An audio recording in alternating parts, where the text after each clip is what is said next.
Good morning.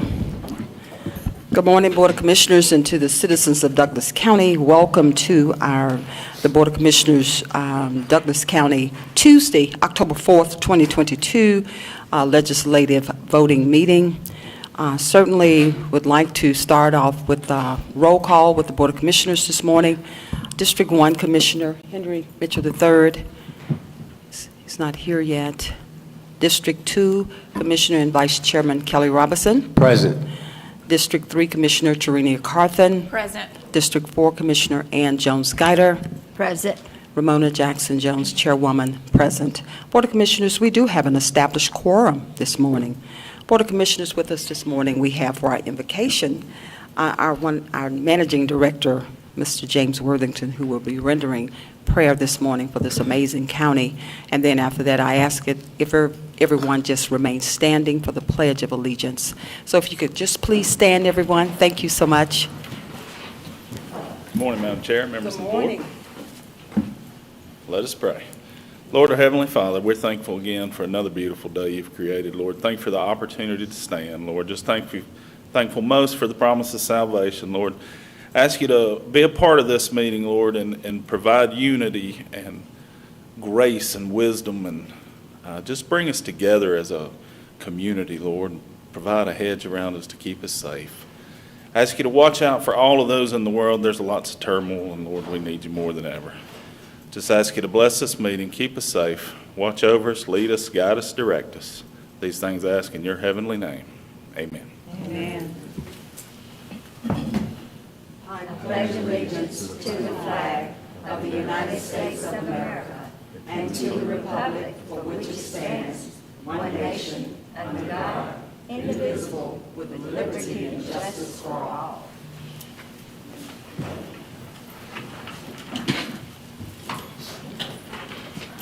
Thank you so much this morning, our Managing Director, Mr. James Worthington, for blessing this county in prayer. Certainly, Clerk, do we have anyone sign up for public comment this morning? No, ma'am. Okay. Being none, certainly we'll move on to the next portion of our agenda. Board of Commissioners, you received the minutes, and hopefully you had an opportunity to review those minutes.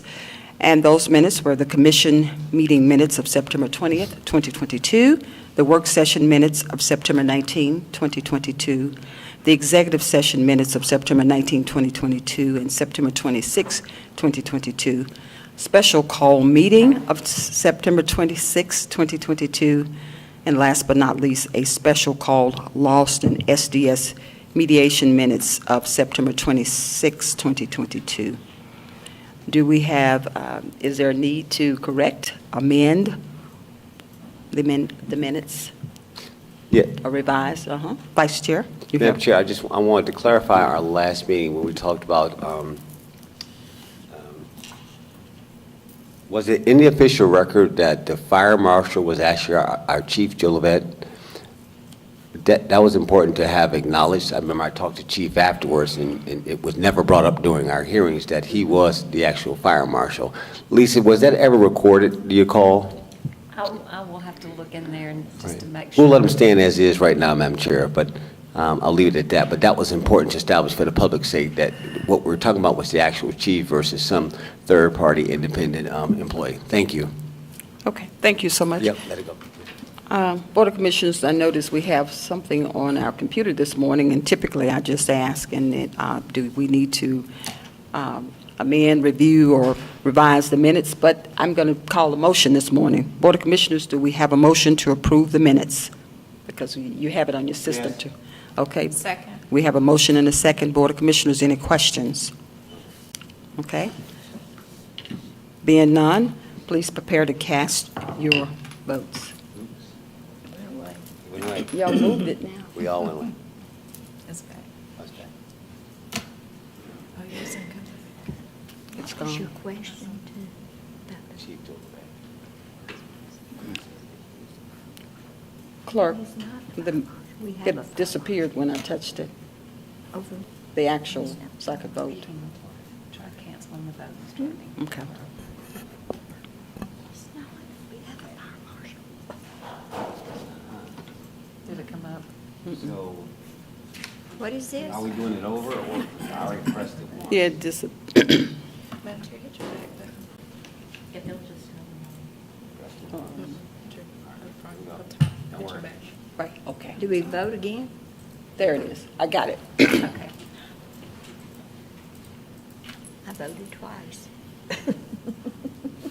Now, All right, I'm gonna see your invoice. okay, thank you, Lord. Just hit John.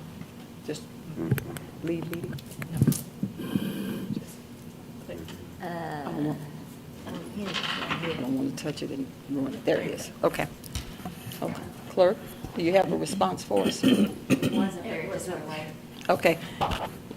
Is it a 4-0? 4-0. Okay, 4-0 vote, Board of Commissioners, and the motion carries. I apologize for that. We typically don't do it that way, so please forgive us. I just asked, is there a need to revise, review, or amend? And the board, of course, says, one of my members said yes or no. All right, we'll move on to the next portion of our meeting. Board of Commissioners, we have proclamations this morning. We have 2 proclamations. Tab number 6 is proclaiming the month of October as Cybersecurity Awareness Month in Douglas County. And we have our own chief of our Information Systems Department this morning, Alex Bentoncourt, to read this proclamation. And Board of Commissioners, we will prepare to approve accordingly. You have the floor. Good morning, Madam Chief. Chair, Commissioners. Good morning. We're presenting a proclamation to declare October Cybersecurity Awareness Month, and I will read the proclamation. Whereas Douglas County recognizes the use of the internet and the internet-connected devices is now paramount for government agencies, citizens, and businesses to communicate, conduct business, manage finances, improve and enhance educational opportunities, and provide entertainment.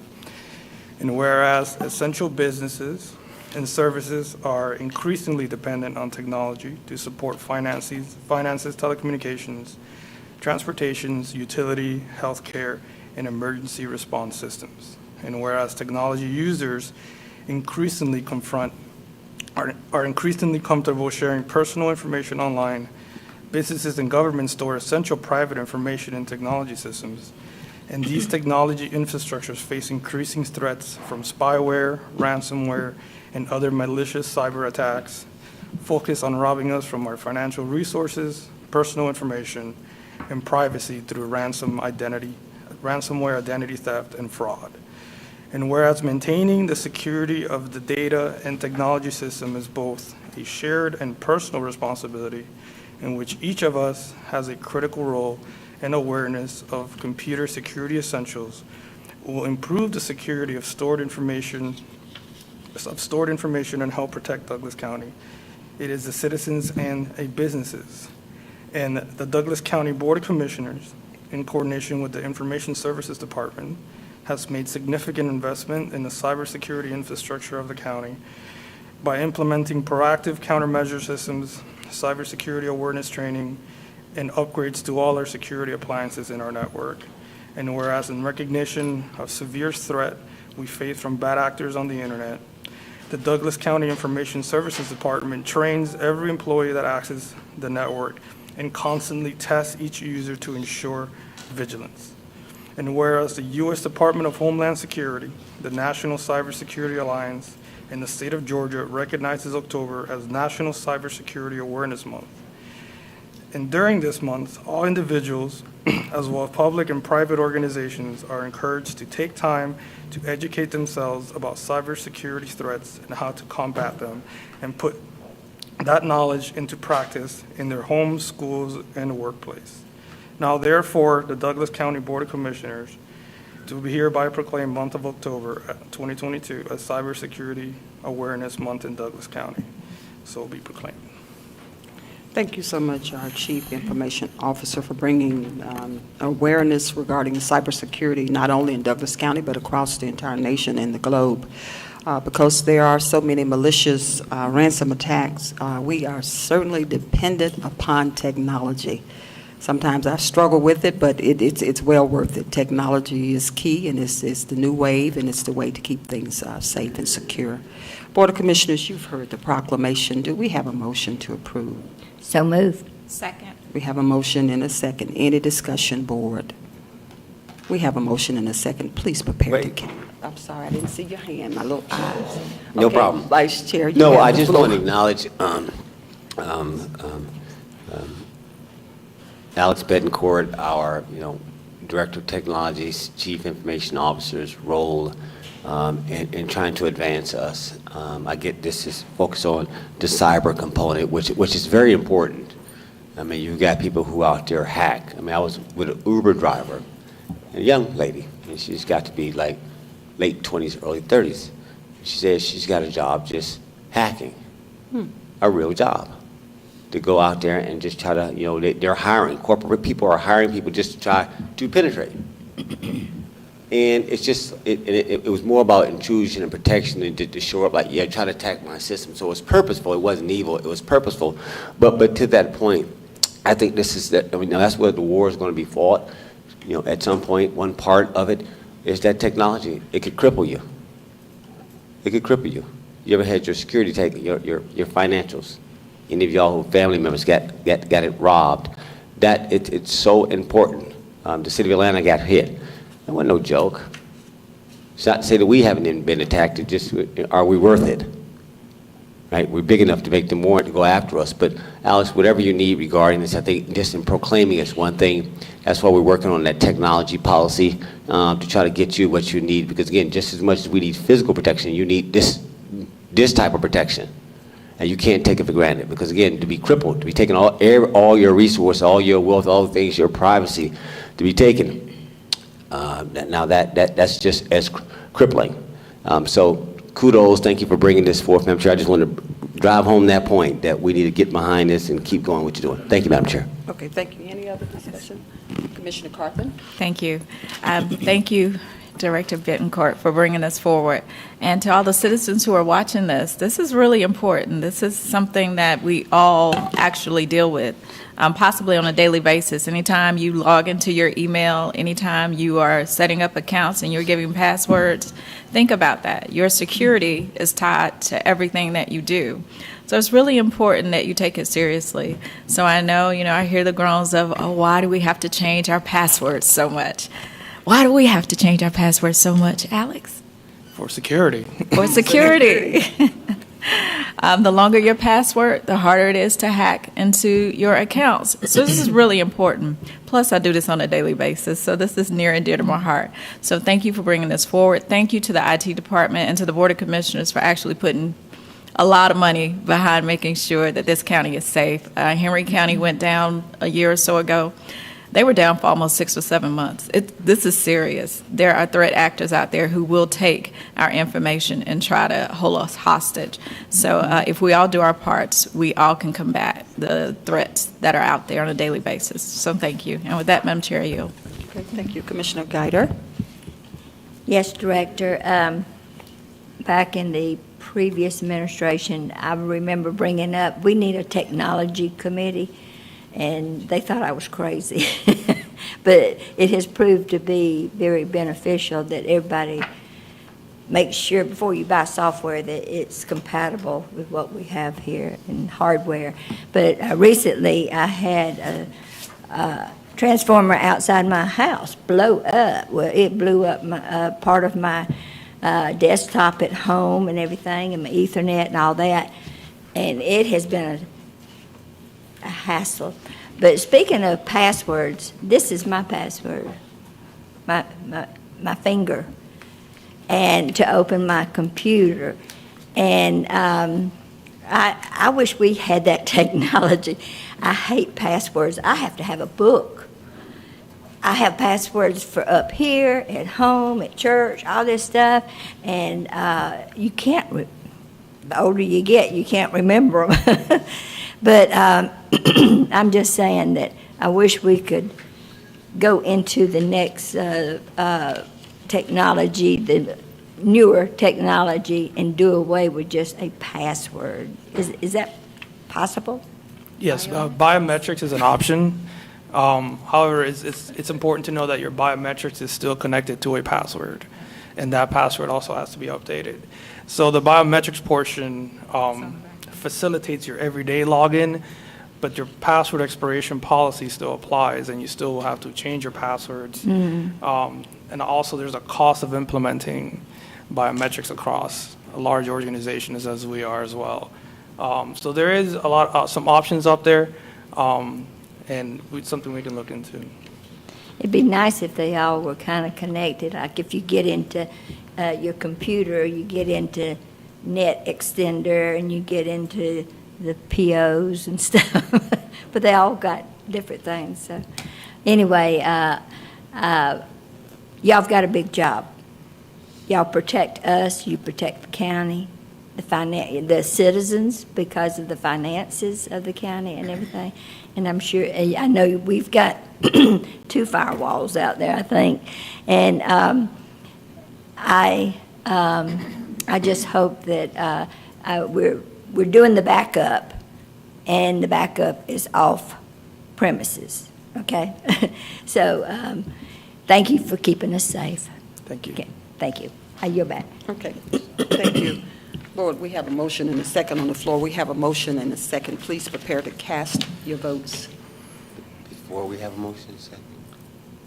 We did. What did you say? Oh, the motion and second for the proclamation.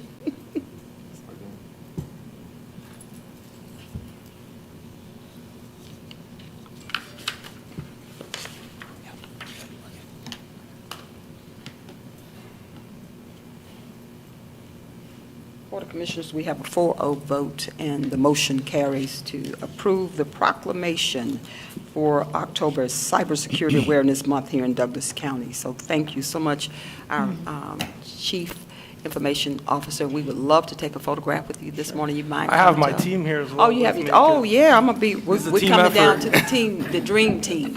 So we will come down. Board of Commissioners, if you would. The dream team.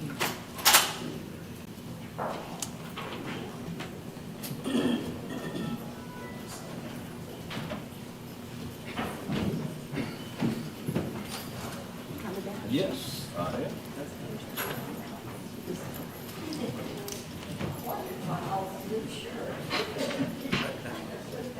Geek Squad.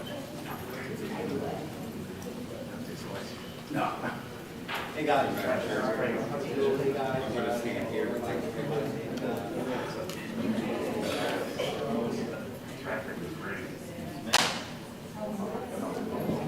Everyone scoot over this way, please. Yeah, wait for the show here. There we go. Yeah, right there.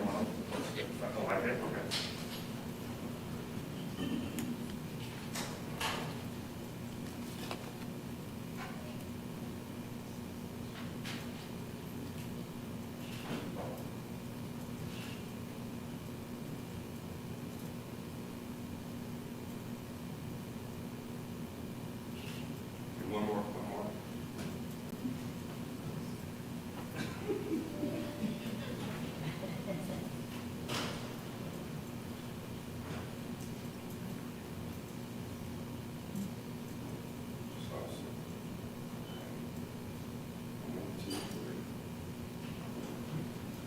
Thank you, everyone. Thank you. All right. Thank you, guys. Thank you all.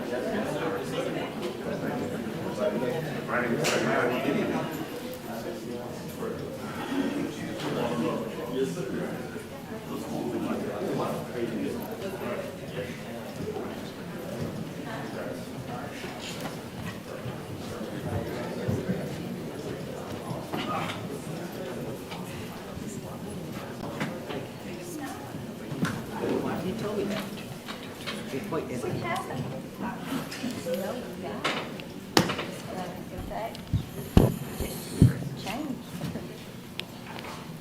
All right, thank you so much to our Chief Information Officer for bringing this proclamation forth to the Board of Commissioners. Board of Commissioners, we're going to move on to our next tab. Our next tab is proclaiming the month of October 2022 as Breast Cancer Awareness Month in Douglas County.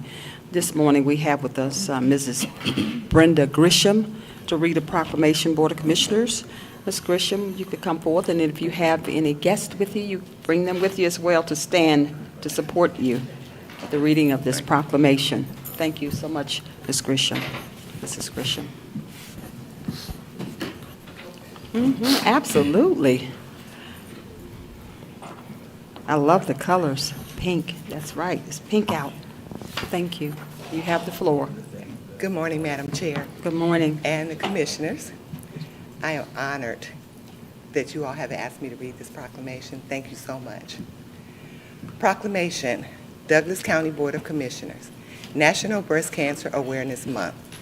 Whereas October 2022 is National Breast Cancer Awareness Month, and whereas National Breast Cancer Awareness Month educates women and men about early detection, diagnosis, and treatment, and whereas October 2022 is National Mammography Day, and on this day or throughout the month, women are encouraged to make a mammography appointment.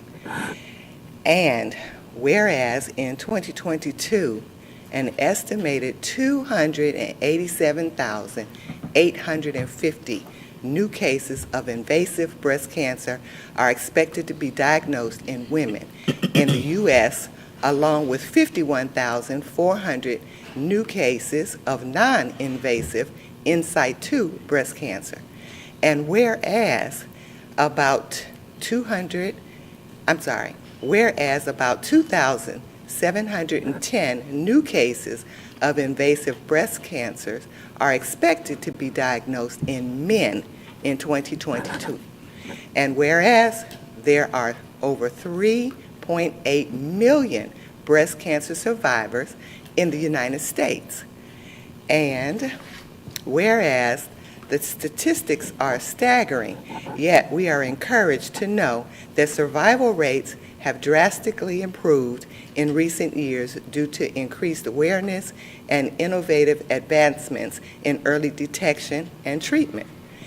And whereas National Breast Cancer Awareness Month recognizes that although many great strides have been made in breast cancer awareness and treatment, there remains much to be accomplished.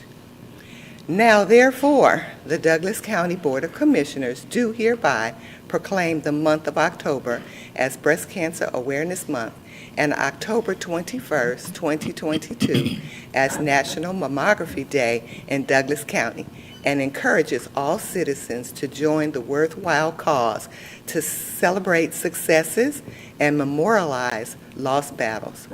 Further, women are encouraged to talk to their health care providers about regular clinical breast exams, getting regular mammography, and practicing monthly breast self-exams. So proclaimed this fourth day, October 2022, Dr. Ramona Jackson Jones, Chairman, Henry Mitchell III, District 1, Terenia Carthen, District 3, and Jones Gilder, District 4. And Kelly Robinson, Vice. You probably don't see it on there. Is it on there? Oh, Kelly G. Robinson, District 2.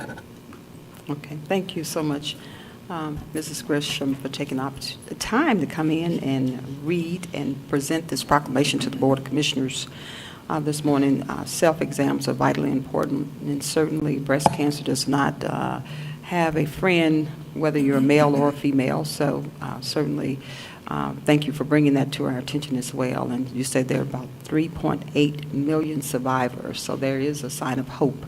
So thank you for that regarding early detection. Board of Commissioners, you've heard this proclamation. Do we have a motion to approve? So moved. Do we have Second. We have a motion and a second, Board. Any discussion? Yes. Commissioner Carthen, you have the floor. Thank you. Thank you, Ms. Brenda, for taking up this initiative. I know this is near and dear to your heart. Every year you celebrate, right? Yes. Can you tell us a little bit about your journey and why you celebrate and why you reach out to others who are alongside you? Wow, thank you.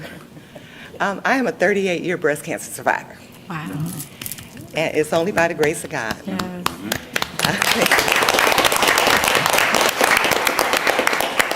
I was diagnosed at 24 years old, and then a second diagnosis at 27. And it wasn't an easy journey, but I can say that God carried me, because the entire time I just said, from the time the doctor said it was breast cancer, I cried in the office, and I said, well, when am I going to die? And he said, you're not going to die. And I said, well, let's do it. So from that point, I just moved forward. And then my second diagnosis, I had a mammogram, and the mammogram showed clear.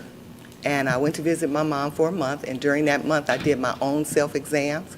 And that's why self-exams are very, very important to me, because I did my self-exam and found a second breast cancer. So I've been diagnosed twice with breast cancer, and then 15 years later, approximately 15 years later, I was diagnosed with ovarian cancer. Wow. So I'm a 2-time breast cancer, 1-time ovarian cancer survivor. Wow. And I just believe that the Lord has kept me here. I mean, we all have a path that we're on, and his path. And this is my path.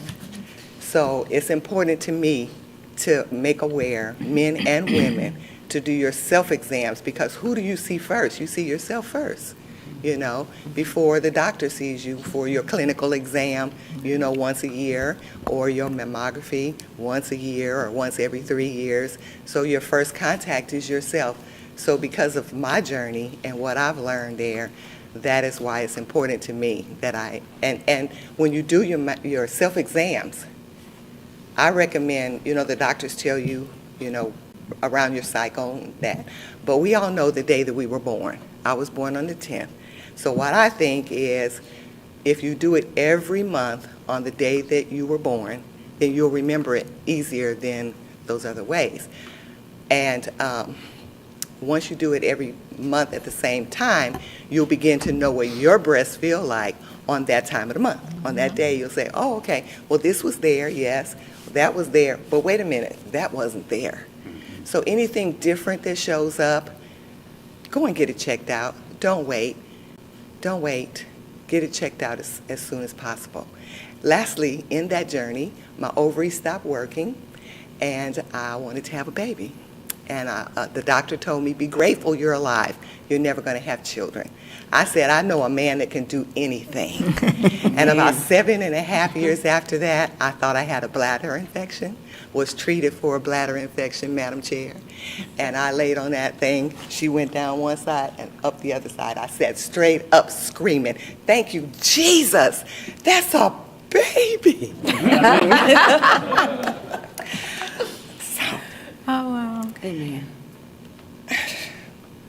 Well, you are That's the blessed. good news Yeah. in that, is that it's not a death sentence. Right. And if you're told you cannot have children because of it, that is also not so.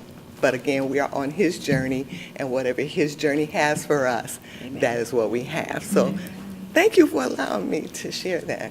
No problem. And with that, Madam Chair, I yield. Okay, thank you so much, Commissioner Carpenter. Any other discussion, board? All right, we have a motion and a second on the floor. We have a motion and a second. Please prepare to cast your votes, Board of Commissioners.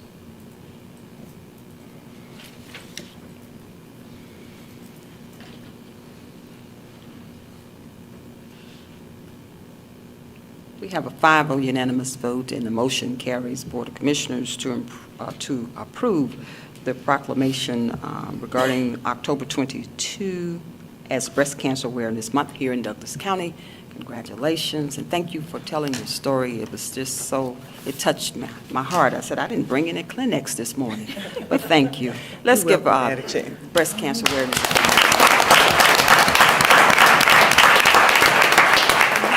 We would love, Chair. you have anybody else? We want you to come up and take a Thank you. photograph. You have And some- Madam Chair, that baby's name is Rodella Gertrude. Oh, that's Gertrude House. So can you come up, if you all don't mind, just come to the board and That baby what? It's Gertrude, no, Rodella Gertrude, yeah. And the organization she represents is Gertrude's House. Oh, Y'all want to come up? Ladies. Come on stage with us. Yeah, come on. Save us.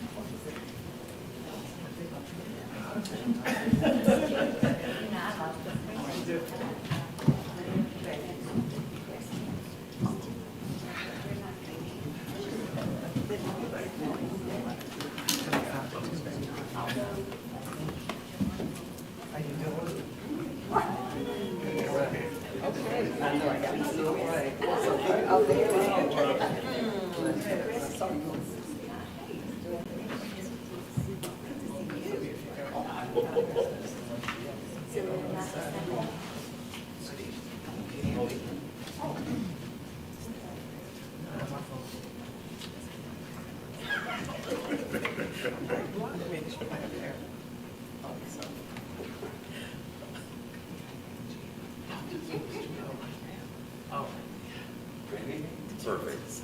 All right. Look this way, please.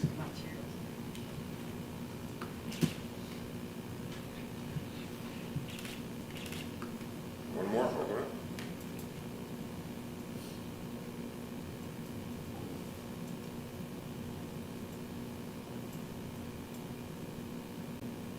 Thank you.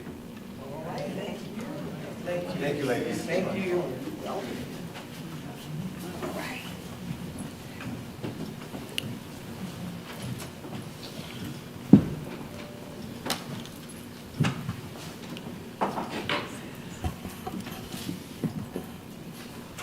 Okay, Board of Commissioners, thank you. We will resume our legislative voting meeting. And again, thank you so much, Mrs. Grisham and your team for coming in this morning and representing Breast Cancer Awareness Month here in Douglas County and across the globe. Board of Commissioners, we're going to move to a public hearing, which is tab number 8, to consider approval for a beer and wine off-premise alcohol license for Family Dollar stores at Georgia LLC Family Dollar, number 23408, located on 10681 Veterans Memorial Highway in Lithia Springs, Georgia, 30122. We have our Managing Director of Development Services, James Worthington, here this morning to guide us with this public hearing. Thank you. Good morning, Madam Chair, members of the board. If it's at your pleasure, I'm going to have Tammy Carden come up and run. Okay. Tammy. She's our occupational tax guru, so. Hello, Madam Chair, Commissioners, Director, Okay, and others. I'm Tammy Cardin with Douglas County Occupational Tax. Our department issues the better known as business license for unincorporated area Douglas County, plus the alcohol license and server permits and other important things for the county. Today I'm here to recommend that Family Dollar at 10681 Veterans Memorial Highway be approved for their beer and wine sales. I have today with me Attorney James Bally for Family Dollar Stores, and my licensee for this store is Celeste Palmer. They've met all the requirements, both at the facility and as a licensee. She's taken her RAS certification. We posted the signs for the public hearing 14 days or more prior to the hearing. We've also added the advertisement for the Douglas County Sentinel. It's been in there for 4 consecutive issues. And like I said, they've met all the requirements. And if you have any questions, James might help answer those. And Celeste is sitting right there in case you have any questions for her as well. Okay. Thank you. Thank you. Madam Chair, Commissioners, may I quickly address the board, and then I'll be available for any questions? You may. Let me see if I can get this out of the way. I emailed yesterday some more informational background on this store, and the clerk has got hard copies of that letter with some additional information attached if you don't have it in front of you. But my name is James Bally, and I represent Family Dollar across the nation. And in this instance, we are looking at our new store on Veterans Memorial Highway.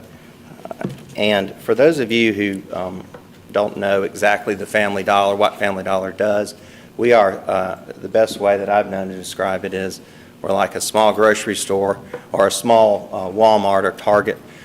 We sell a variety of items, the same products that you would find in a grocery store. As a matter of fact, we meet your definition of grocery store in your alcohol code. So we like to think of ourselves as a family-friendly option for those families who wish to purchase beer or wine and take home to enjoy with their meal. It's not discounted alcohol. It's the same alcohol or beer or wine that you would expect to find in a Kroger. So that's basically our business model. Also, I wanted to briefly address some of the additional training that we do. If you were gracious enough to grant us the privileged license today, that's not where it ends. Even though Ms. Palmer, who's been with us for 19 years, has already taken her responsible alcohol sales and service course, we also employ mandatory training for all of our employees. That's above and beyond what the county might require or the state may require. And we're familiar with Douglas County's requirement that employees have refresher training every 2 years, and we're absolutely going to comply with that. And in addition to all of that training, we also provide, and this is before they're allowed to sell at all, training on minimum age requirements. And we use handheld scanners to scan driver's license. Training on how to recognize and distinguish between fake IDs so that our employees will know that. Training on the associate's right to refuse service to someone who appeared to be intoxicated. We don't have that. We don't cater to customers who want to be drunk in public. So we don't have that, but in the event that that might occur, we provide them with training on how to refuse that. We also provide them with training. Once they receive training, we have a zero tolerance policy. If an associate violates a rule that is not tolerated, and there's no second chances after they've received all of the training.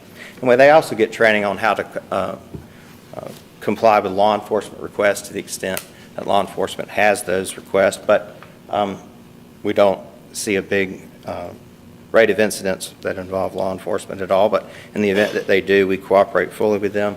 In addition to all of those measures, we also have surveillance cameras all over the store, one designated specifically for where the alcohol will be stored. And all of those training requirements that we have, the enforcement of the policies, have led nationwide to us having a 0.004% violation rate, which we're proud of. We're going to try to get it down every year, but 0.004%. So we respectfully ask for your favorable consideration on this matter, and I'm here for any questions you may have. Thank you, Madam Chair, Commissioners. Okay, thank you. Attorney. Okay, at this time, I will open the public hearing. I appreciate all the comments, and thank you all for framing the purpose of this public hearing this morning. This public hearing is now open. Do we have anyone here to speak on behalf? Okay. Anyone here to speak against the approval of this beer and wine off-premise alcohol license for Family Dollar? Okay. Being none, this public hearing is now closed. Board of Commissioners, do you have any questions before I call the question? Yes, ma'am. Okay. Commissioner Guider? Yes, and this is really to addressing James, because we have a county ordinance that distance from a school or a church. I guess this is, they meet the criteria as far as how far they are away from an existing school or church. Yes, ma'am. They meet Now- all the requirements. How do they measure that? Do you remember? So our engineering department measures each of these. I know it, but it's not like if you're across the street from a school, it's not just a straight crow's Correct. flight to from door to door or building to building. Correct. There's Could you- language in the code that specifies how it's to be measured. It's typically down sidewalk to the nearest legal crossing or the nearest intersection, and then back up to the nearest thing. So Yeah. it's not just a straight line measurement, and that is delineated in the code, so we follow that directly. Okay, I think it differs from state code, but anyway. Yes, and I'll address the attorney too. I'm sorry, I forgot your name. What's your name? James. James? Commissioner. Yes, Okay. ma'am. Is this is the first Family Dollar that has come before us for such a permit. Is this a new policy within the organization? Is it done in other states? Yes, Is it ma'am. done in Georgia? Yes, ma'am. We are actively pursuing this business model in 39 states, and we've got well over 100 stores in Georgia. And we, Dollar Tree bought Family Dollar about 5 years ago or so. Okay, so you're one and the same. Yes, Okay. yes, ma'am. And so we've decided to look at this business model to provide families with an option for beer and wine to take home.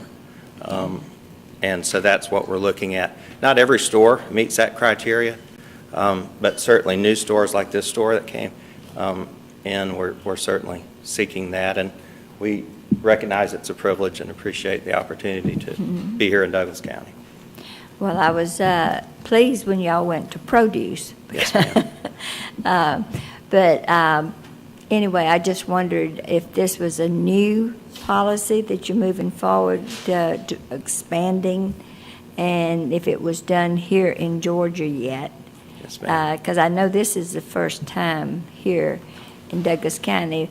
But just to clarify, this is to purchase and take home. You cannot open it on the premises. Yeah, absolutely, we don't allow that at all, and you're not allowed to be out in the parking lot or anything like that. We have zero loitering, we don't allow any of that. All right. With that, I yield back. Thank you, sir. Thank you. Okay, thank you so much, Commissioner. Okay, Vice Chairman, you have the floor. All right, is Allison out there? She is. She's coming up. Thank you. Manager Duncan. Yes, sir. All right, so alcohol versus, explain the difference between beer, wine, and spirits, please.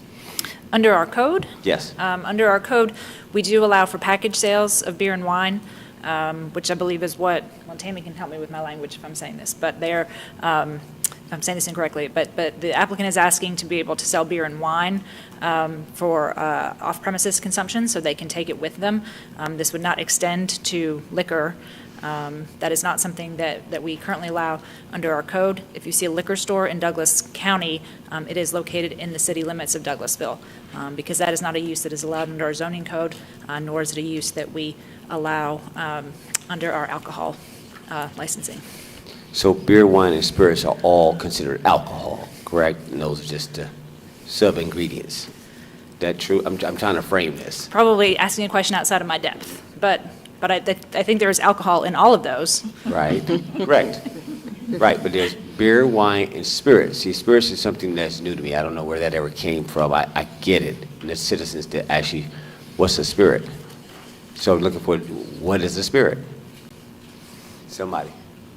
Oh, so you're asking? I'm asking the question, an honest question. So I believe they are defined separately under our code. If you'll indulge me to get back into my computer, because I do actually have this section up. And so I do believe that they are defined separately under our code. Take your time.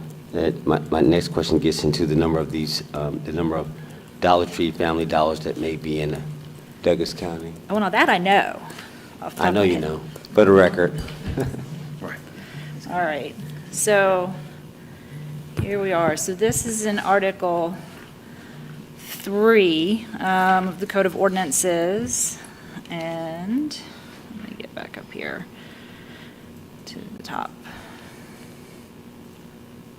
Okay.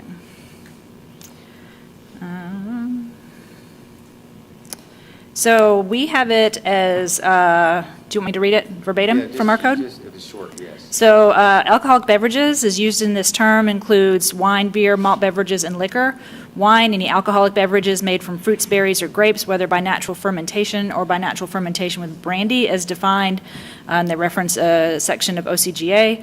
Malt beverages, any alcoholic beverage obtained by the fermentation or infusion or decoction of barley, malt, hops, or any other similar product, and also referred to state code. And then liquor, any spirituous liquor or distilled spirits, which include all beverages containing alcohol obtained by distillation or containing more than 21% alcohol by volume, including fortified wines. Got it. So more than 21%. Yes, sir. All right, so thank you for that. And how many Family Dollars? I'm going to talk to the attorney in a minute, but can you finish that? How many units? So between the city of Douglasville and Douglas County, we think there's 23 total. 23 total. Gotcha. And please confirm that, as Madam Guider, is that there's no other store that currently does this in Douglas County? Or is coming online? Not yet. No one has sought a license from us yet. We have had inquiries. Got inquiries from the other family dollars. And Thank any you. other one would have to come before you in a similar process as to what we're doing here today. Gotcha, so it's coming. Got it, okay. Thank you. And so, thank you, Manager Matt Duncan. My last question then gets into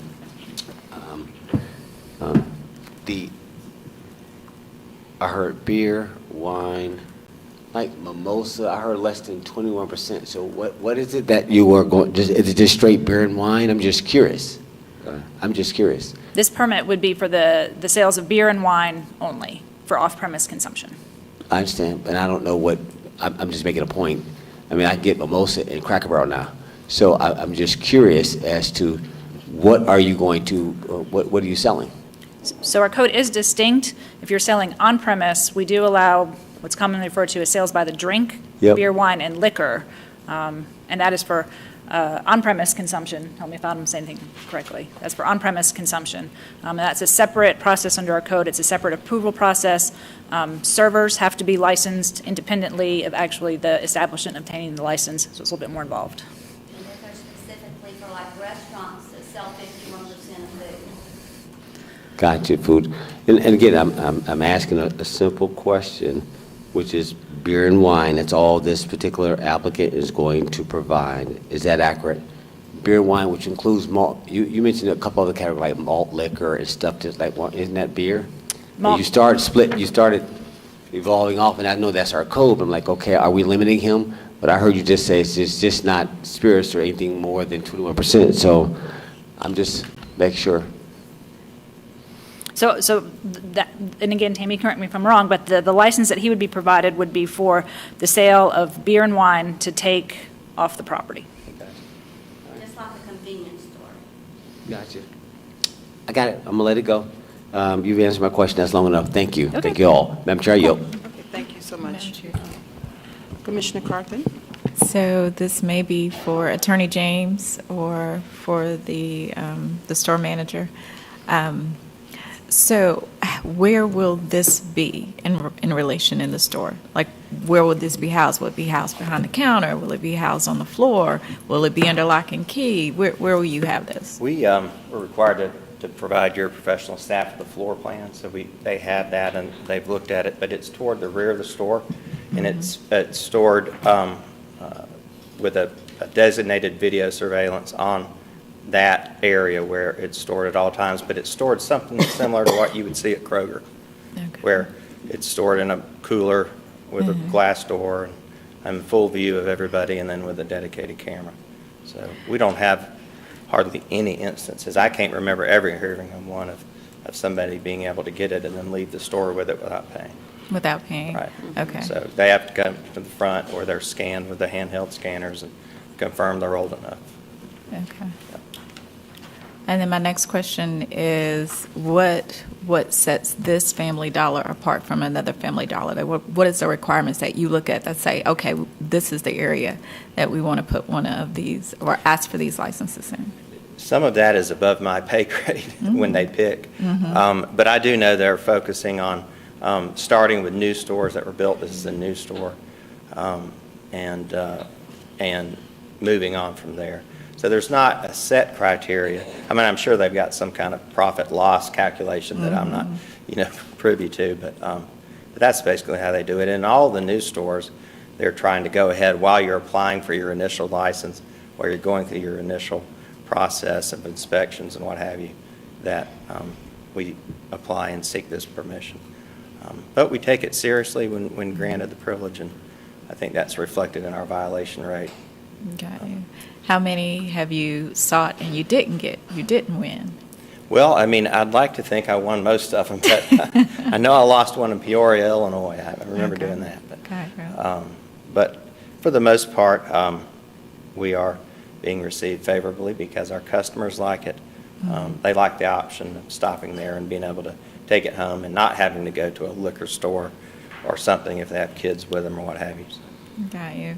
And how many employees, I don't know if you know this, will be at that particular store? And all of these employees will be trained. So I'm assuming that all of these employees are 21 and over. Yes. And so they will be trained. They will all be trained under your requirements as a responsible alcohol sales and service program, which Ms. Palmer's already completed. And then they also will receive that internal training that I went through earlier. Okay. And I think there's how many employees? 8. 8. Okay. All right.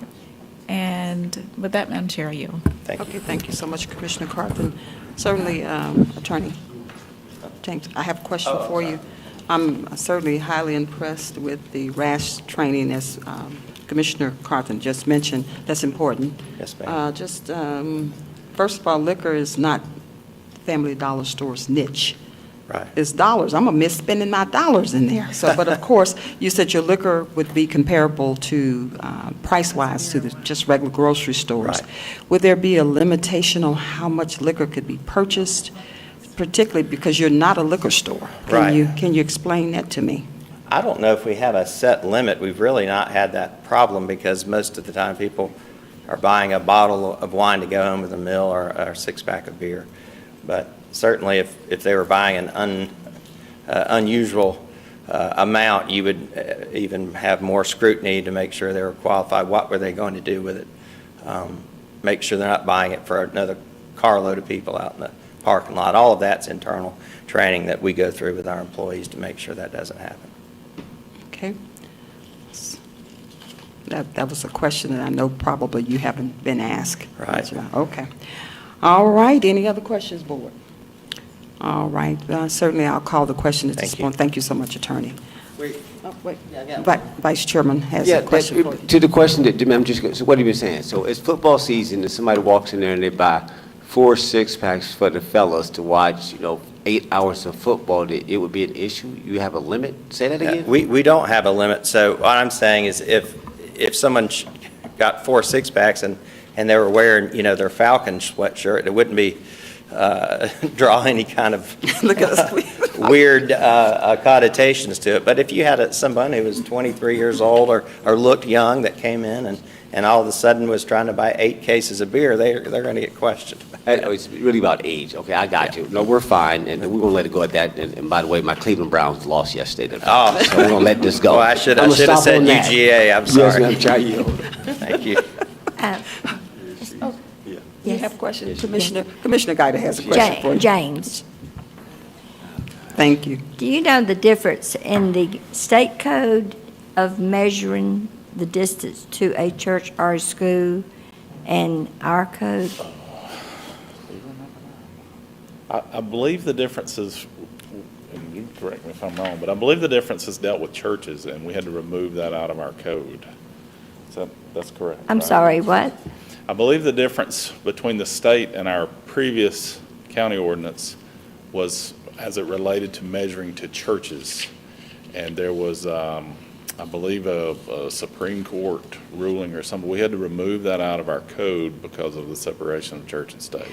Well, if my memory serves me right, and I don't know if it's been changed since then, the state does it from door to door, just straight line, door to door. Do you have it? So under OCGA, along a straight line, which describes the shortest distance between 2 property lines? That's the state code? That's under the But state. our code is what? I think as Director Worthington indicated, our code is more of the. Sidewalk, So- whatever, even if it's in a parking lot. So what is the purpose? I believe on our code, residential is straight line, but to the commercial things, it goes down the roadway. Right.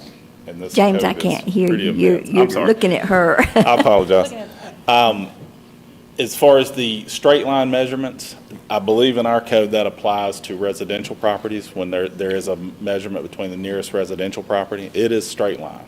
But there is also conditions for measurements to daycares, schools. There's some other limitations in there. That is measured down the right of way.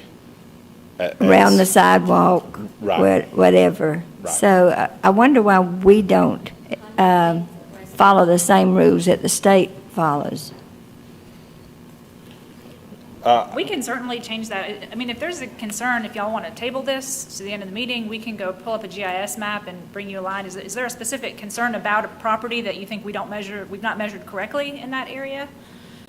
Well, I just know that some churches have protested because we allowed it because of the way it was measured. Okay. I know something happened down at Praise Mill one time. I mean, because again, I would be more than happy to go create a map. It's going to take me a minute. That I can't do from my Now, tablet I'm at not the talking podium, about but- tabling, but I just wondered why Douglas County has a different code than the state code. Seems like we would go by the same code. So we can certainly revisit that. I believe we have altered our code, but it's been a number of years back, so I apologize, I don't have it fresh on my mind. Yeah. But to meet the intent of the state code or meet the state minimum requirements, Yeah. and then ours go above and beyond that. But in this particular instance, the nearest church is 767 feet away to Victory That's for Covenant this Ministries. Correct. I'm looking down the road at the ones that's across Sure. the street from a school. Sure.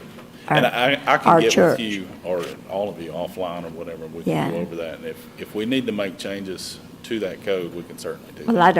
I don't know how the rest of them feel, so, but I was just wondering if it was still that way, because I do know that some churches in the past have had problems with the way we measure it compared to agree. the state.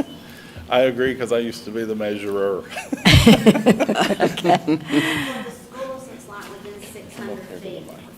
But it's not a straight line. I don't. No, it's the right of way. It's It's going the- out the driveway to the, You have To to, what? like, if it's right across the Yeah. street, but the driveway's over here, you gotta go Go up, the right go way, that you're right. Go that way, and Right. to get to the schools. There's a purpose, there's a reason that Georgia had this on the books. And it seems like we're evading or circumventing that purpose. But anyway, that's just my personal opinion. So with that, I yield back. Thank you.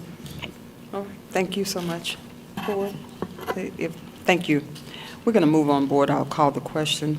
Board of Commissioners, do we have a motion to consider approval for a beer and wine off-premise alcohol license for Family Dollar Stores of Georgia, LLC, Family Dollar, number 23408, located at 10681 Veterans Memorial Highway, Lithia Springs, Georgia, 30122. Do we have a motion to approve, Board? So moved. Do we have a second? Second. We have a motion and a second, Board. We have a motion and a second. Any discussion? We have a motion and a second. Please prepare to cast your votes.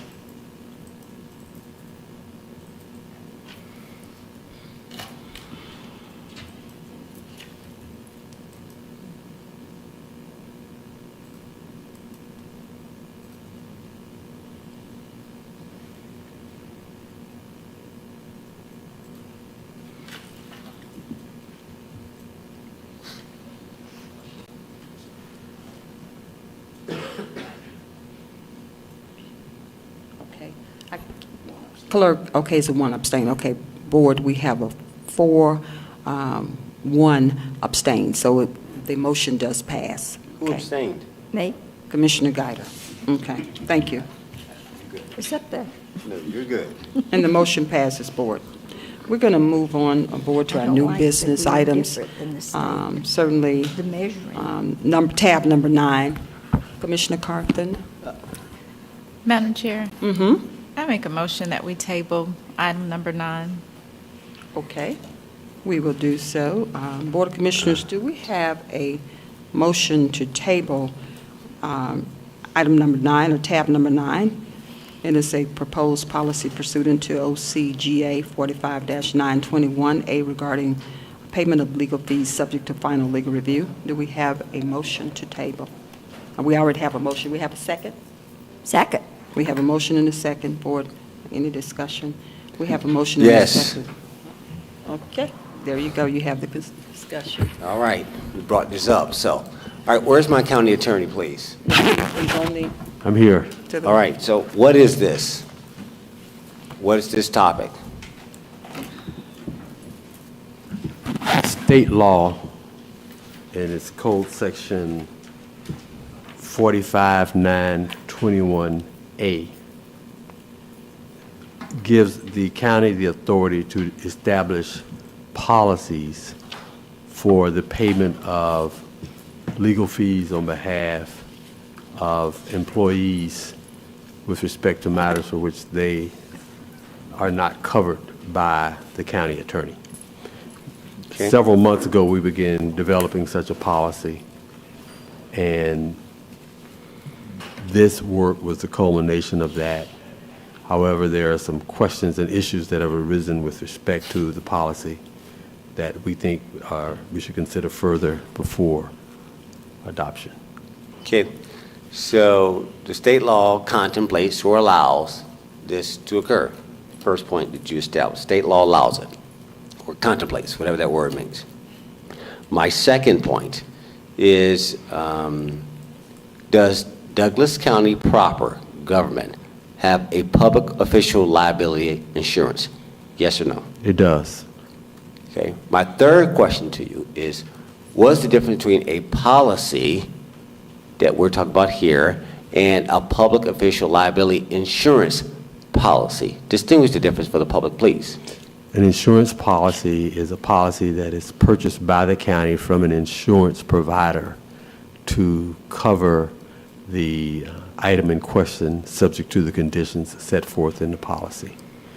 This policy is intended to cover areas that would not be set forth and covered by the insurance policy. This is a policy adopted by the county, which the state law that I cited contemplates. All right, thank you. So we're going to pause on this. I want to make sure. So this applies, the public official liability insurance, which we've had on the books for quite some time. There's been a decade of situations where that insurance has been used to cover instances in the conduct of one's job, meaning anybody that's an employee of Douglas County that may be subject to this. And I think there's at least 44 instances of this occurring in the past decade. Let me get specific. So this policy, would it apply to all employees? You know, I'm going to use my county, my deputy county administrator. We have level 1, level 2, level 3, and level 4. Director Perry, Deputy Perry. Yes, sir. Please distinguish between how we discussed the difference between level 3 and level 4 employee, according to classification. So is level 3 all elected officials or level 4 board of commissioners? Is there a distinguishing difference, please? Clarify. Yes, and I believe, off the top of my head, I believe level 3 are all county employees, and level 4 would be the elected officials. Okay. Are the board of commissioners and the elected officials the same classification?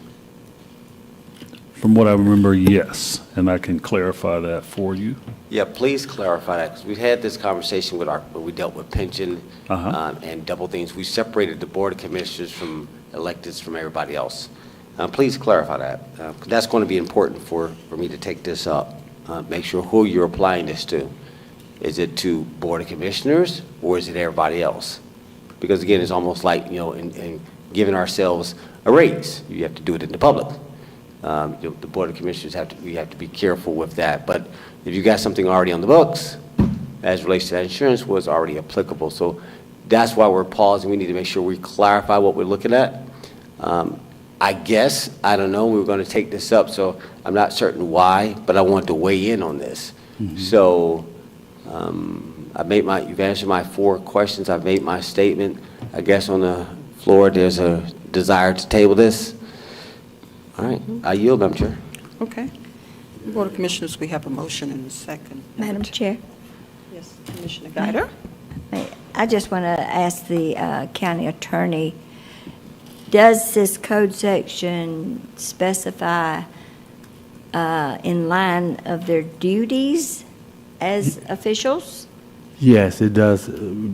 So anything outside the line of their duties is not covered? Well, I think it depends on the policy that's adopted, but I think it contemplates and authorizes it to be done. Yes, I think you're correct. It would have to be within the scope of their duties. Okay. So right now, our insurance policy covers if the tax commissioner levies on a piece of property and then the owner sues him because of that, that would be covered. Yes. But if the tax commissioner, I'm just using him as an example, did something illegal, not necessarily in the line of of his normal duties, that would not be covered. The It'd way be at the the, discretion of this board, I guess. the way the insurance policy works is that it provides coverage.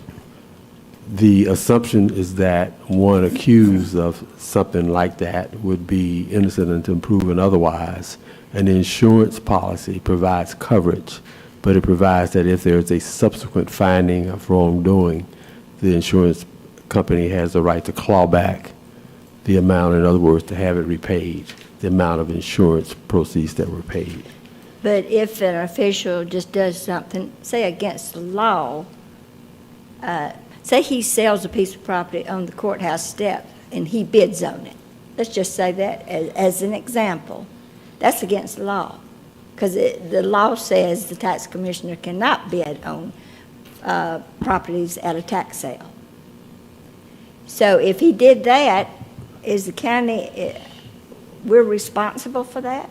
The insurance policy, and I think the policy that was proposed, which we're now tabling, would provide that the person is presumed innocent and entitled to a defense if they are subsequently found to have, done what they are accused of doing. Then they'd have to pay the money back. That's the way the insurance policy works. And if they are not an official of the county, but they've been duly elected, but they did something wrong, before they took office, took the oath of office, is that covered? I think the insurance company would look at whether or not it's within the scope of their duty, and I think that's an area of uncertainty, a gray area. If it's not within the scope of their duty, they may not cover it. Yeah.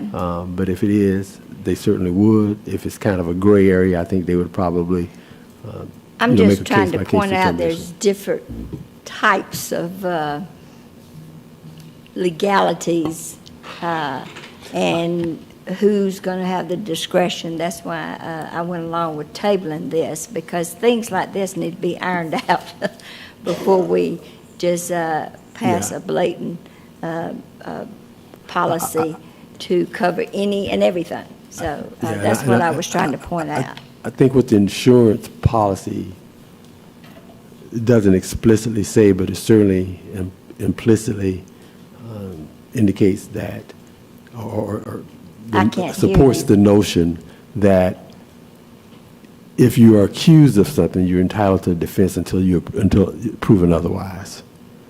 In other words, innocent until proven guilty. Well, and it provides a somebody defense. that shoots somebody can be accused of them, but I don't think the county ought to pay for anything like that. What I'm saying, there should be defined lines, guidelines for this board and any subsequent board as to what to follow in circumstances like this, because this can get out of hand.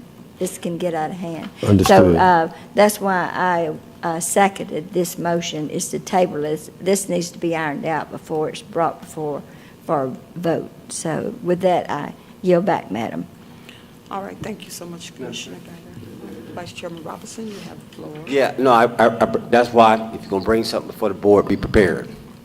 All right, so, let's talk about example. We'll just use me. Let's keep this simple.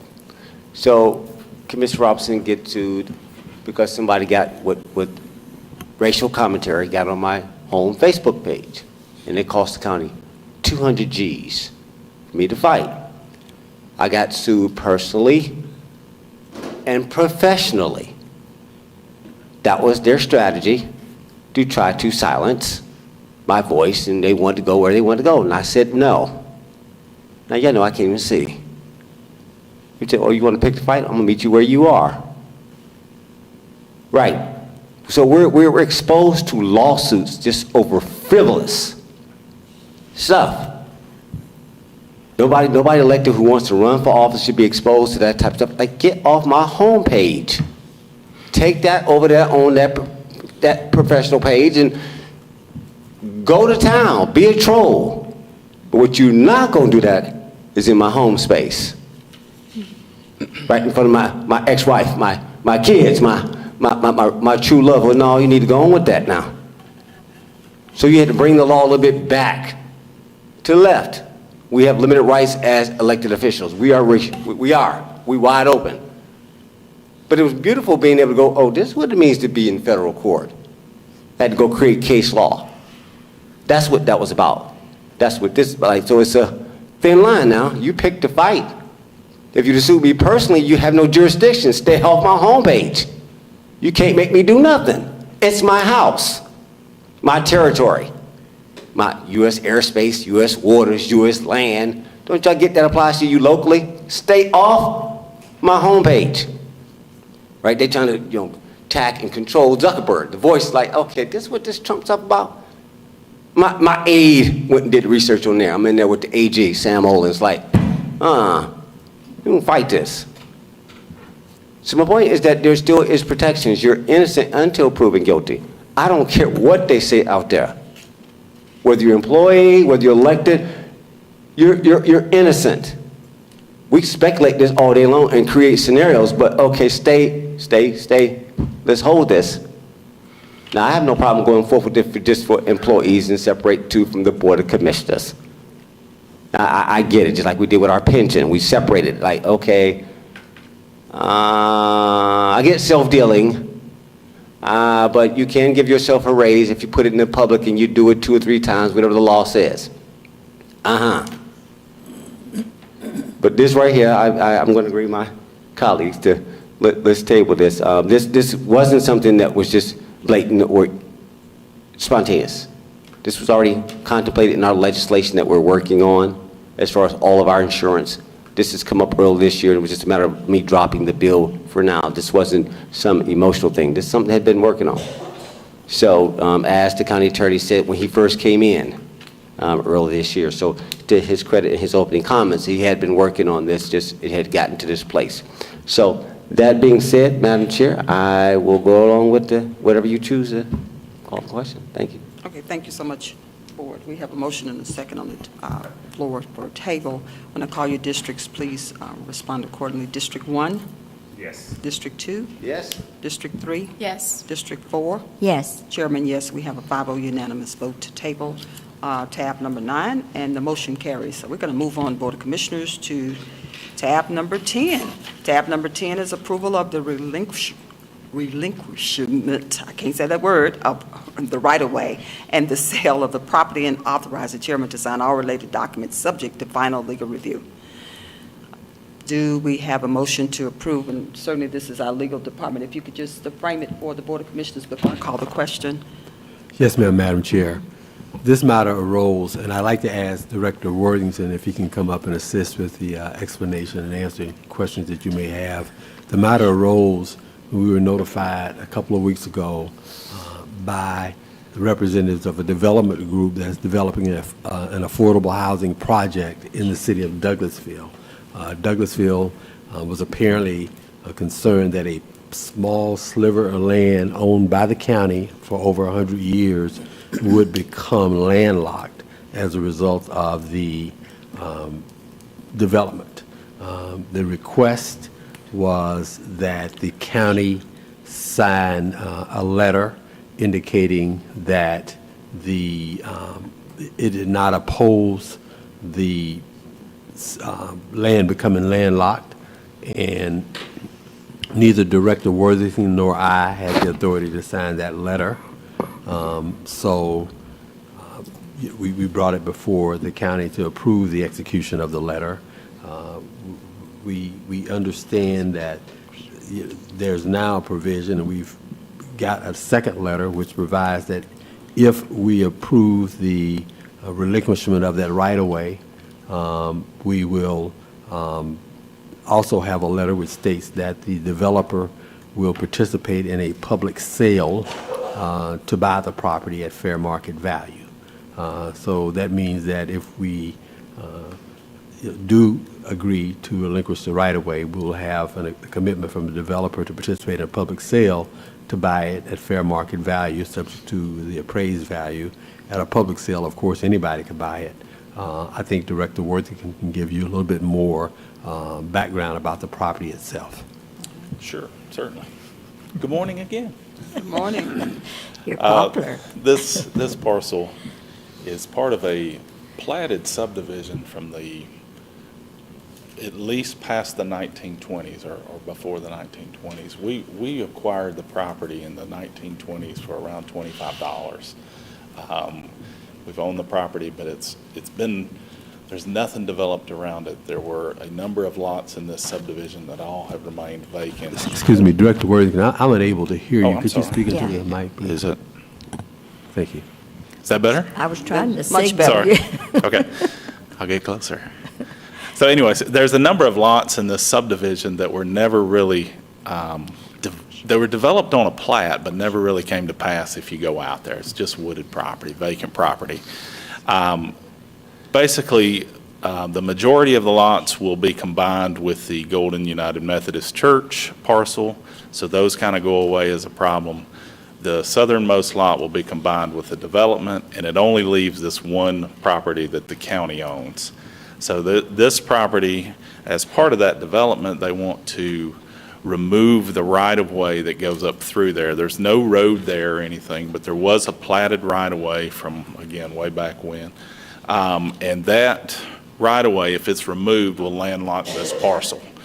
So the parcel currently on our database shows a fair market value of $9,000, I believe. So it will impact the value to landlock the parcel, but as Attorney Coleman had mentioned, that part of this would be to look to sell that parcel off as well. So obviously, we could sell the property to the developer or through a public sale and within hopes that the developer could obtain it, but it doesn't meet their timeline. So they're in a rush to get this done due to their bonding issues and things, so. Okay, thank you so much. Madam Chair. Oh, all right. You have a question? Yeah. Commissioner Carthen has a question for you. And just for the public's knowledge, this is a development that will allow what? Say it one more time. Just for the public's knowledge, this is a development that will allow what? Oh, so this is 140 some odd low-income housing through the city. The city's already approved their plan. They're just holding the land disturbance permit till looking for this. So it should provide a mix of housing for the county as well, some other options. For seniors? Yes, ma'am. Seniors. For seniors living, okay. So this is vital to them being able to push forward with what they have brought before the board and the city. Right. Unfortunately, the right-of-way cuts more or less right through the center of the development. So where all of the actual building's footprint would need to be is where this right-of-way is, so. Thank you. With that, I yield, Madam Chair. Okay, thank you so much, Commissioner Carthen. Commissioner Mitchell? So just for clarity, what's the letter, or what's the condition, or what's the right, or what are we actually, outside of doing this? What is the, I don't know if this would it be called a condition, or that they will come back and do this at fair market value? I'm just trying to make sure what are we actually considering? We're considering Okay. the execution of two letters. Okay. They would be exchanged simultaneously. One would be a letter from the county saying we do not object to the relinquishment of the right-of-way so as to allow this development to go forward. The second letter will be a letter from the developer stating that it will, as a condition to us agreeing to the relinquishment of the right-of-way, that it will participate in the public sale, and with the understanding they will purchase the property at fair market value. Right. And we will That's what I wanted. specify fair market value prior to the relinquishment of the right-of-way. And if someone else comes in that public sale and bids higher than fair market value, then they get the property. But the developer will pay the fair market value of it. Got it. So the fair market value is a part of this whole conversation, or of the exchangement of letters, if I'm hearing you correctly. Correct. from your legal perspective, does it matter which one goes first or second? But I just don't want to lose the, No, we're going to do them simultaneously. okay, all right. I yield, Madam Chair. Okay, thank you. Thank you. Thank you. Any other question, Board? Before I call the question, thank you so much. Thank you. Okay. Board of Commissioners, do we have a motion for the approval of the relinquishment or renouncement of the right-of-way and sale of property and authorize the chairman to sign all related documents subject to final legal review? Do we have a motion? So move. Do we have a second? Second. We have a motion and a second. Board, any discussion? We have a motion and a second. Please prepare to cast your electronic votes.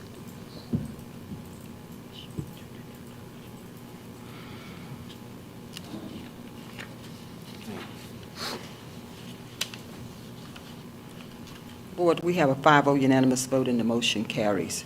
We're going to move on, Board of Commissioners, to our business item, which is tab number 11, approval of the revised complementary ADA paratransit plan originally approved in the December 2019 to allow for the creation of the Paratransit Advisory Board as required by FTA and recommended by the Transportation Subcommittee, subject to final legal review.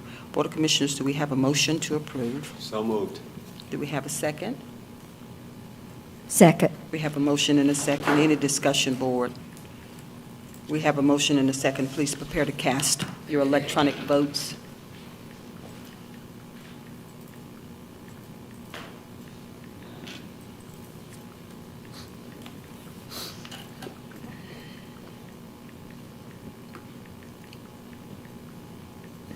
Board of Commissioners, we have a 5-0 unanimous vote, and the motion carries.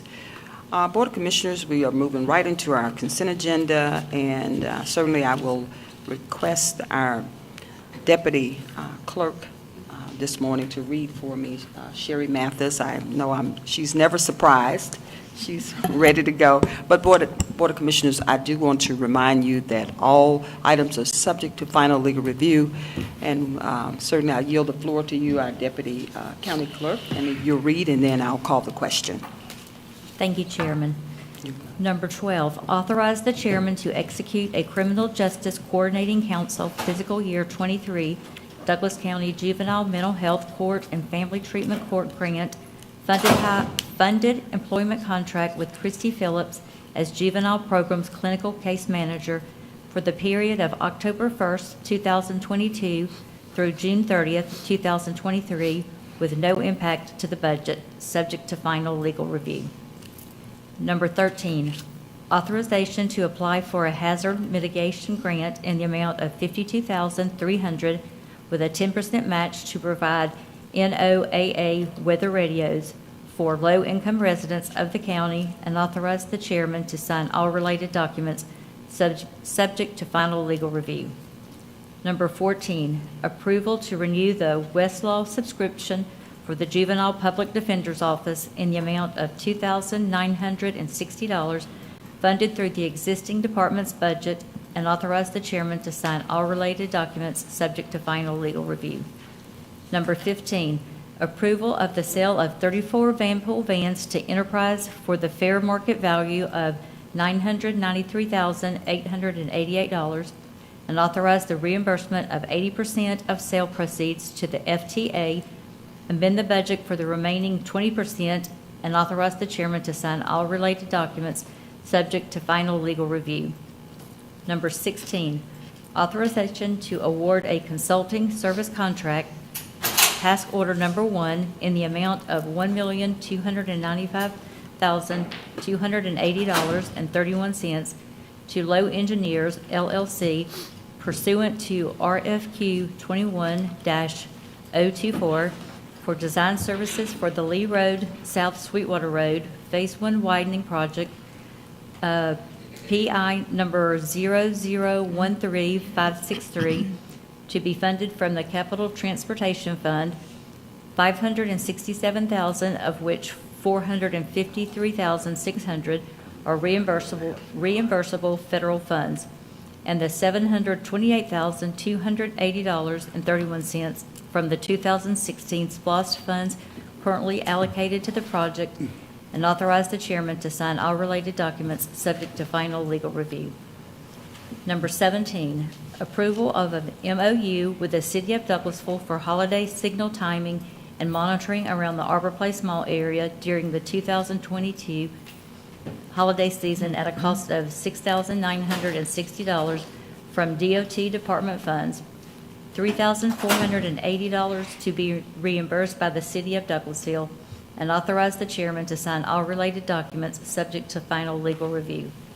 Number 18, approval of change order number 2 in the deductive amount of $2,445.45 on the contract with the CMES Incorporated for construction of the Lee Road Phase 2 widening project, PI number 0004428, and authorize the chairman to sign all related documents subject to final legal review.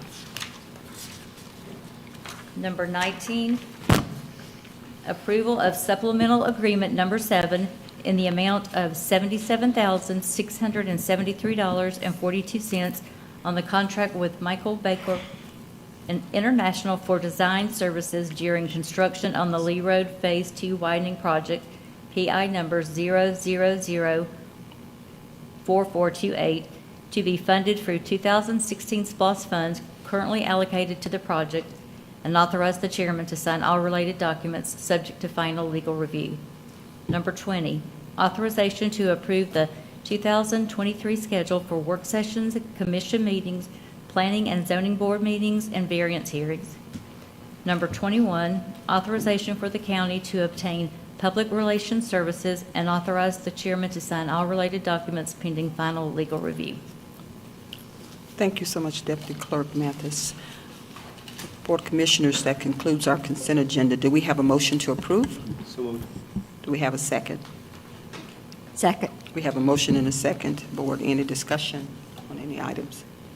Okay, being there's no discussion, Board, we have a motion and a second. Please prepare to cast your electronic votes.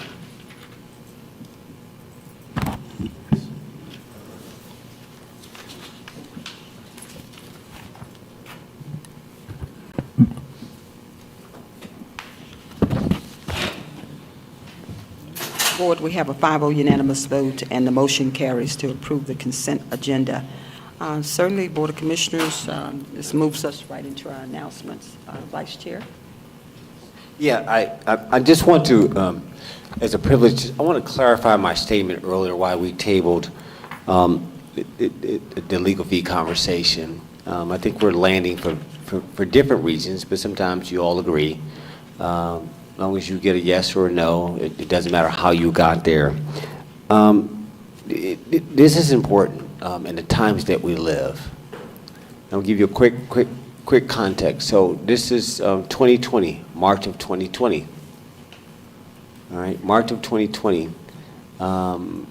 What separates 1 week is the week before the county shut down, we realized that we're into COVID. The campaign season starts.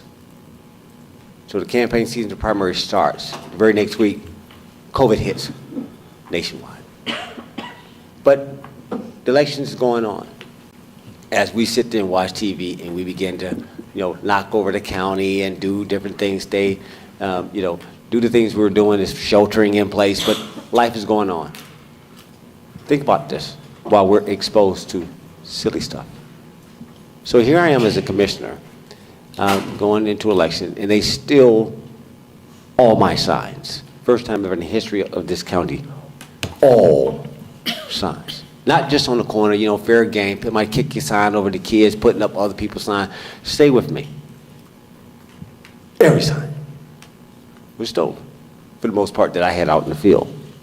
So I'm going along, and now I didn't have AIDS at that time.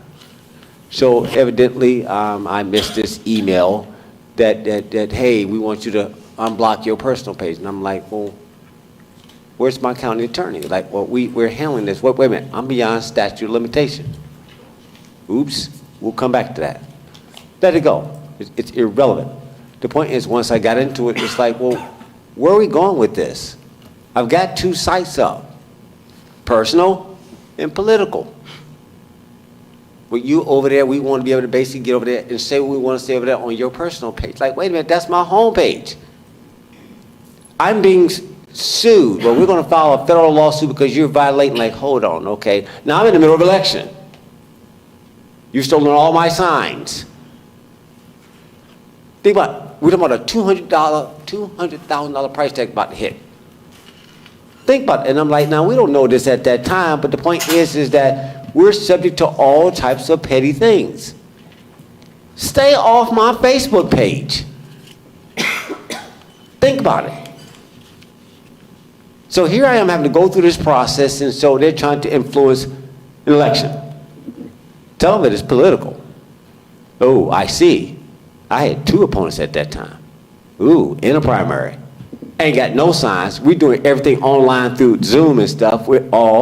They get mad because they see some signs in the back, like, okay, on the floor, like, then they want to come and sanction me through Madam Chair. They come to like, okay, y'all must be out y'all mind. I'm not putting up no border.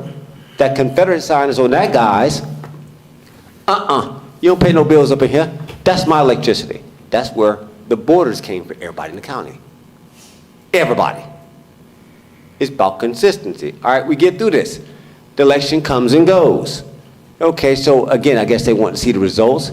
So I win. The very next day, they filed a what? Federal lawsuit. So here we go. I was gracious enough, the board gave me a 5-0 vote to go ahead and have protection. Of course, I argued that, look, I got this public official liability insurance. I knew my right. I knew my right. Employees may not know. We may give it to you, we may not. You may give it to others, we not. I knew my right. Like, wait a minute, I got insurance. Well, where y'all going with this? So we had to go through this whole process. And at the end of the day, we are innocent until proven guilty.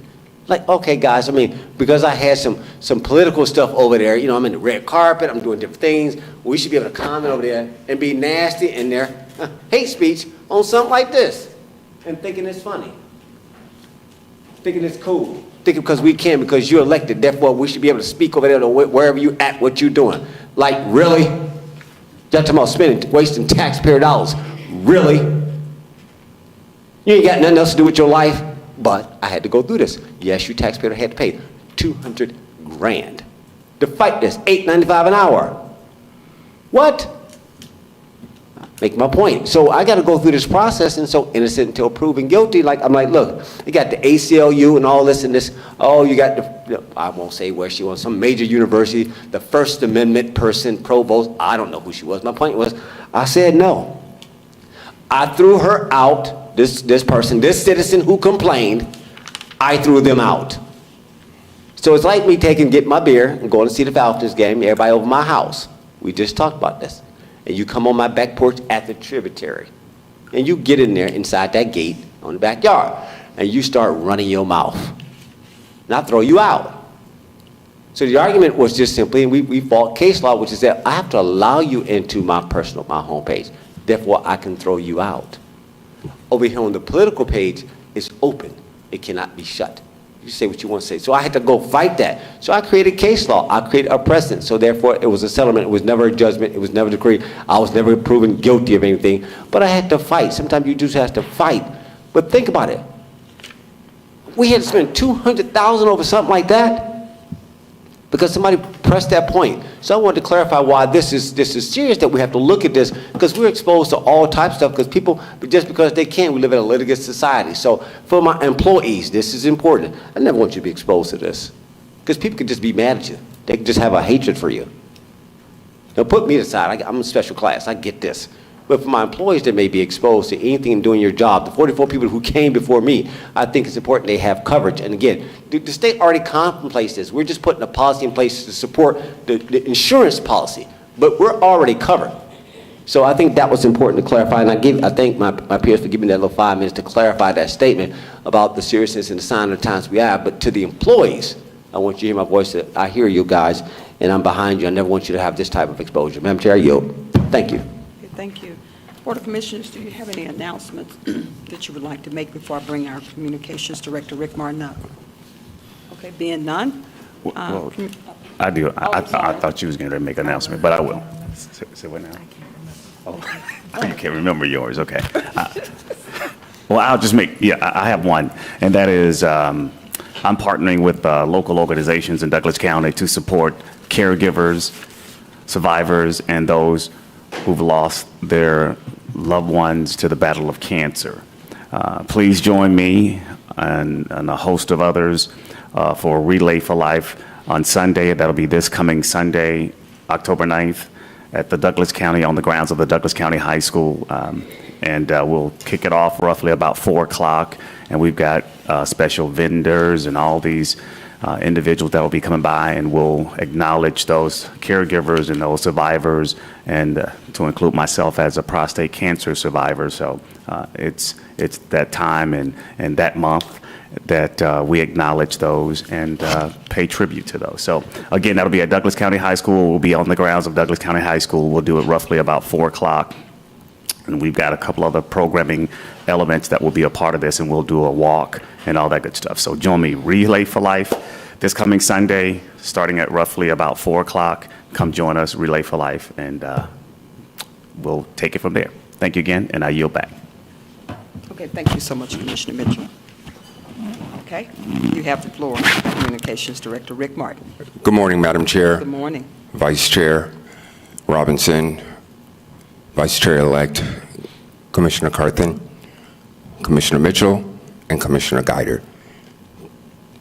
Deputy County Administrator Perry, County Clerk Lisa Watson, and County Attorney Mr. Coleman.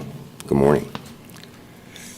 On behalf of Chairman Dr. Ramona Jackson Jones, the public is invited to join her and guests for Kicking Breast Cancer with the Answers on Thursday, October 13th at 6:30 p.m. at the Douglasville Conference Center, 6700 Church Street in Douglasville.